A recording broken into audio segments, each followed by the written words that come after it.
We're out here. This is the field where the magic happens. Benning Bites with Damon Benning.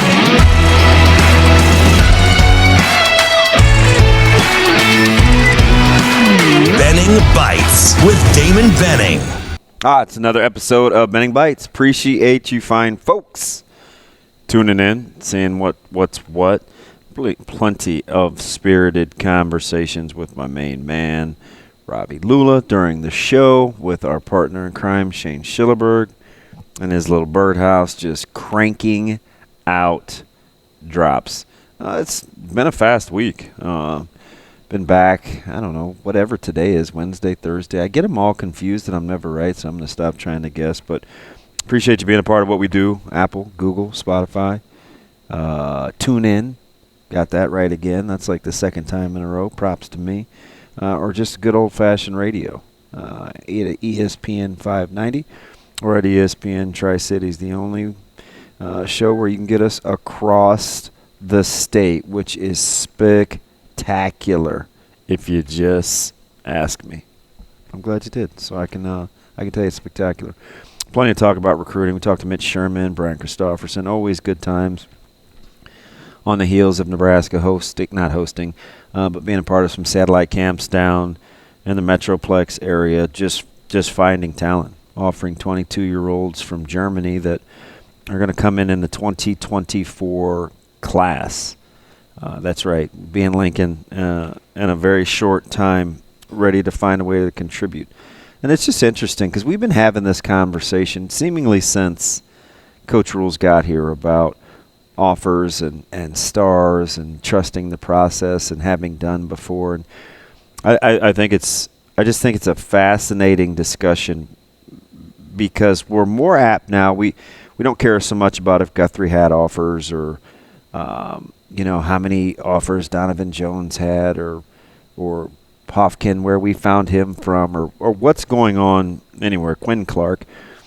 This level of trust has heightened because we have a couple of things that we can go by. I mean, number one, you look at a guy like James Williams, who they find at a post-grad, at a junior college camp just on a humbug on a weekend, and he all of a sudden becomes a fan favorite, and you're pulling guys out of fullback camps. You offer a 2027 6 kid after your youth camp, his freshman year. So I think we're starting to trust the process just because we've seen this work a little bit.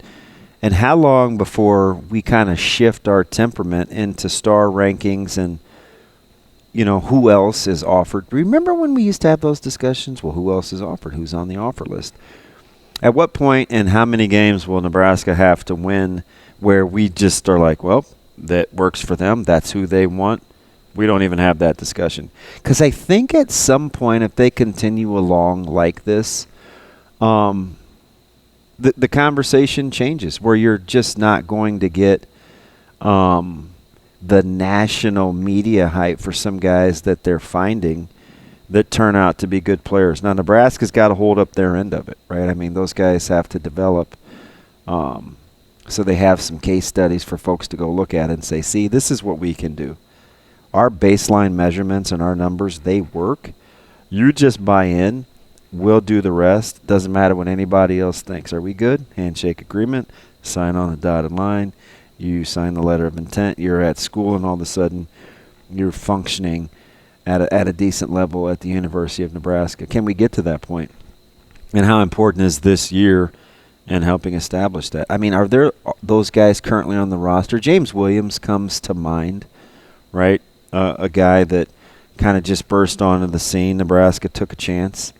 I think a guy like Hofkin, I apologize if I'm saying that incorrectly, it was going to take some time, but whenever he develops, if he turns out to be a player, like what's our level of trust, right? If the Gradneys of the world, the Guthries of the world, or you're just like, you know what? It could have been Fields.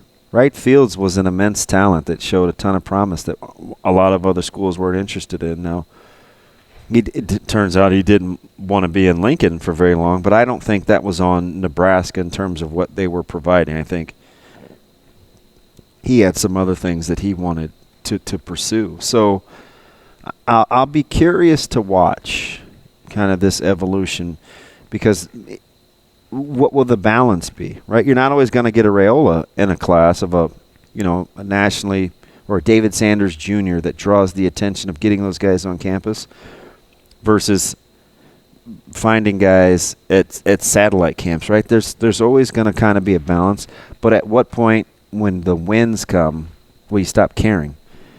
For me, I'm almost ready to not care now, because I do trust. I looked at some of the presentations. I'm pretty well versed with what's going on with the strength and conditioning. I understand how it's connected to nutrition. I understand how it's connected to coaches being patient with developing. I just listened to Coach Coop the other day tell the guys over at On 3, listen, if all I'm getting is ready-made guys, these guys don't need me. I'm not coaching. Right? It's my job to develop. I find I have an eye for talent. I find it, and I say, you know what? That's on me to coach it up. I'm on board with that all day long. And it's not just because I like him. I just think the security that you have within yourself to do the business that you do, it doesn't matter what the business is. But if you're confident in it, then it's just the trickle-down theory, because it allows you to be a really good teacher. You cannot teach unless you can master your content area. And the mastering of the content area development is the place to start, I think, for the University of Nebraska. It's another episode of Benning Bites.